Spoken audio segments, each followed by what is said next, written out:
Hey guys, and welcome back to the channel. Today let's review The Last Campfire. This is Hello Games' new game. Now Hello Games, if you don't know, are famous, or should I say infamous, for their No Man's Sky game. And this, The Last Campfire, is a completely different game.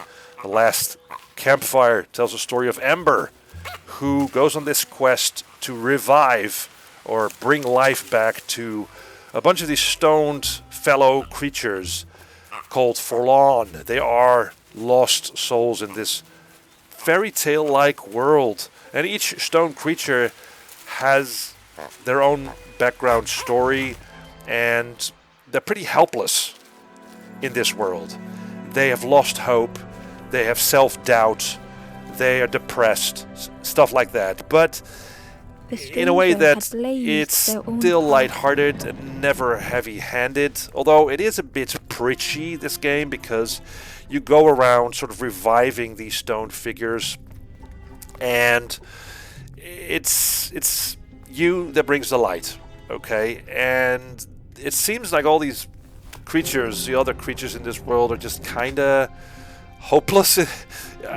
It's kind of weird that only you in this world are brave enough, strong enough, or has this sense of adventure, which is a bit over the top in a way. But again, as I said, it never goes overboard or becomes heavy-handed, mostly because the game sports some super cute graphics, very colorful, also has a lovely soundtrack.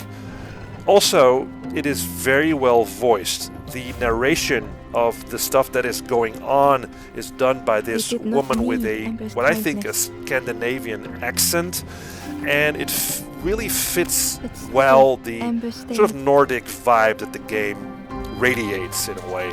Its eyes were fixed on Ember, but it seemed to mean no harm. Was this the frog that the fisherman spoke of?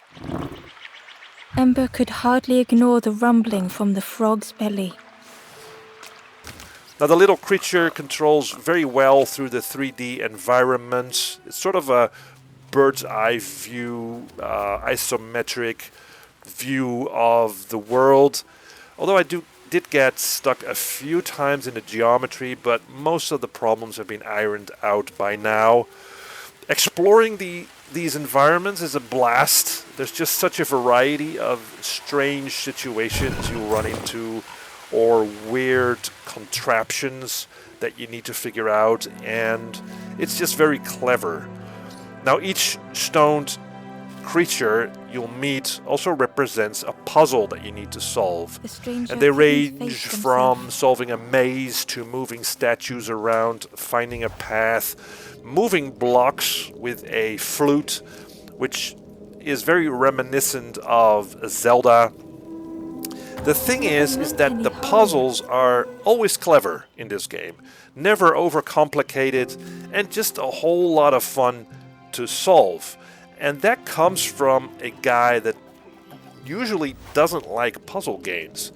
But these puzzles are fun, they make sense in the world, and it's just a pleasure to play this. And there's really nothing particularly wrong about this game. It is very well crafted, it is super charming, it's overall a blast to play. It's not too expensive, I think it's like $15 or something like that.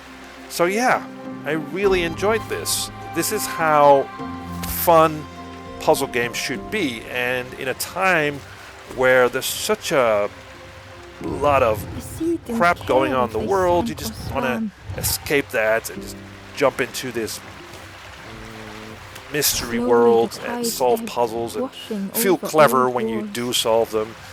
That's what this is, and it's also a good example of how the overall story matches the gameplay. You know, the overall story of bringing hope to other creatures, and then doing that in the gameplay. So I like this. I like this game. If you like games like, for instance, Brothers, Tale of Two Sons, it feels very similar to that.